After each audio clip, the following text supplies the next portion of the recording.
Absolutely.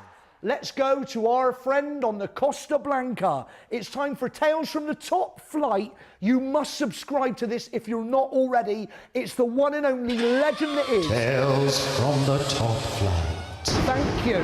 Chris Darwin. Chris, are you there, baby bum cakes? Hi.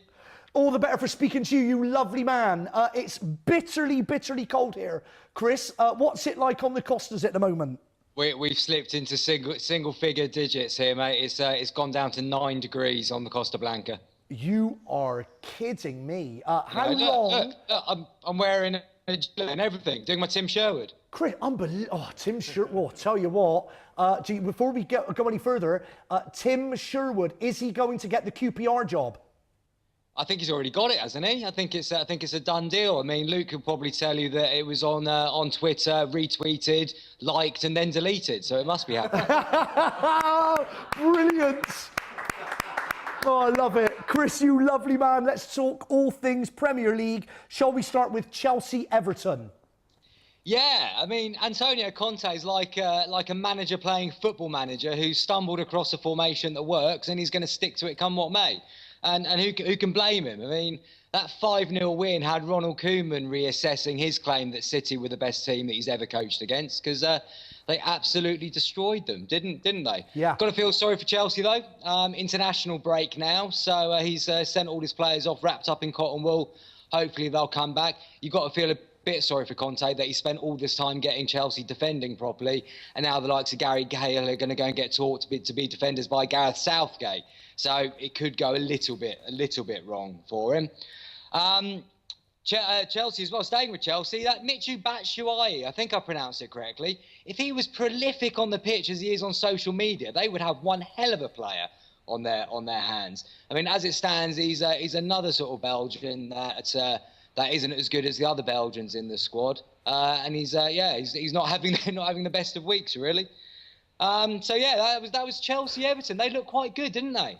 Very good indeed. Chris, now that it would seem Conte has managed to sort out the defensive frailties, do you see a weakness in that Chelsea side that can be exploited by the likes of the other big teams? I would be still very interested, even if they replayed the Liverpool-Chelsea game now with that same sort of with that new system. I still think the pace and movement of Liverpool would cause Chelsea a lot of problems there. I mean, we'll come on to the game in a second, but we saw what Liverpool can do against the back three when they come up against them. OK, let's move on to Swansea City, who appear to be in absolute free fall against Manchester United.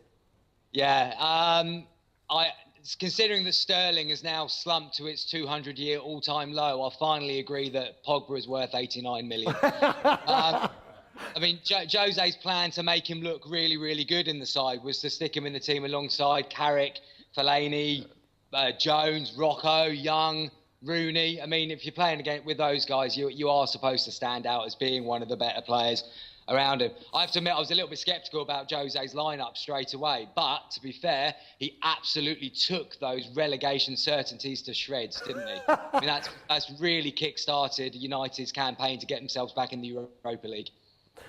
Chris, it was, of course, they did the job. They got the win. It was efficient, I suppose you could say, but totally uninspiring Manchester United.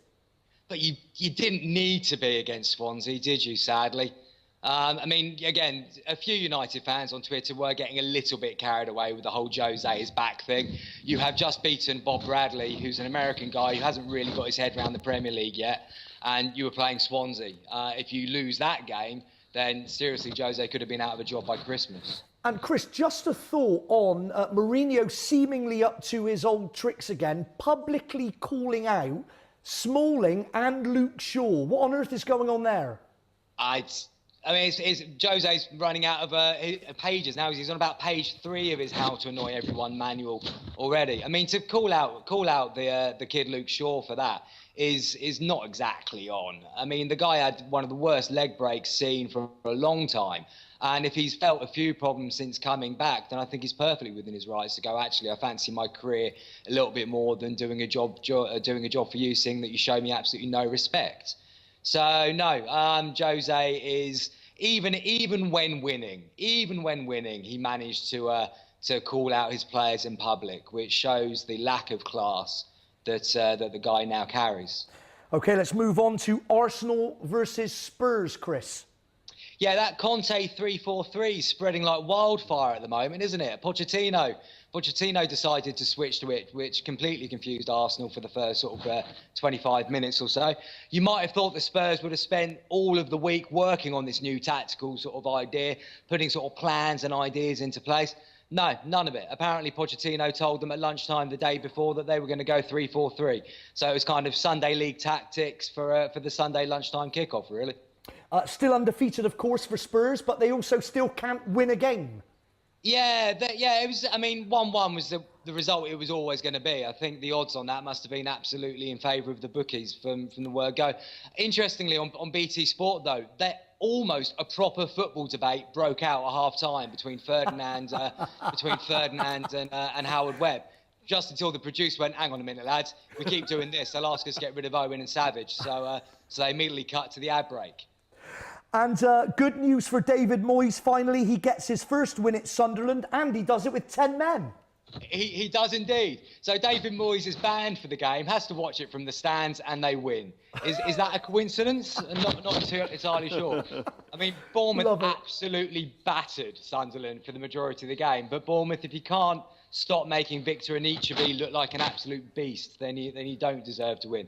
The guy looked like one of the greatest centre-forwards ever to grace a field at the weekend, which I think says more about Bournemouth's defending than his own performance. Eddie Howe's came out in the press yesterday saying that Jordan Ebe could be anything he wants to be. And I'm presuming that Eddie Howe would like him to become a winger that's actually got an end product and can show a level of consistency during a match sooner rather than later. Interesting, though, for David Moyes, Chris, maybe the tactic for him is not to be anywhere near that touchline. Yeah, and apparently that's got the players' vote as well. They were absolutely gutted when it was only a one-match ban, especially when they've got Hull coming up next weekend. Brilliant. And finally, Chris, let's move on to Liverpool and their sensational 6-1 demolition of Watford. Yeah, that was rather good, wasn't it? Adam Lallana and Jordan Henderson putting in the kind of performance that we definitely won't see for them on Friday night against Scotland.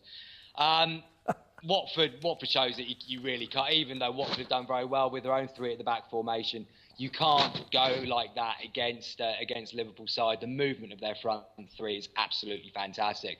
Jordan Henderson came out after the game stating that you don't get anything for being top in November. I mean, I know it's been a long time since Liverpool have been top of the table, but we understand how it works. We don't need him to tell us how it works. Exactly. Chris, you lovely man, thank you so much. And Tales from the Top Flight will be back next week. And once again, if you're not subscribing to Tales from the Top Flight, you have to do so. It's brilliant. Chris, we love you, baby. Cheers, guys. Speak to you later. Chris, just very quickly, how much colder does it need to get before you actually go indoors? Oh, no, this is it for the winter now, mate. I said I would be on the balcony every week, and I will be on the balcony every week, come rain or shine. It probably won't be rain because it doesn't do that over here. Oh, we love you, brother. See you later. Take care, Chris. That was Tales from the Top Flight. Love Chris Darwin with Tales from the Top Flight.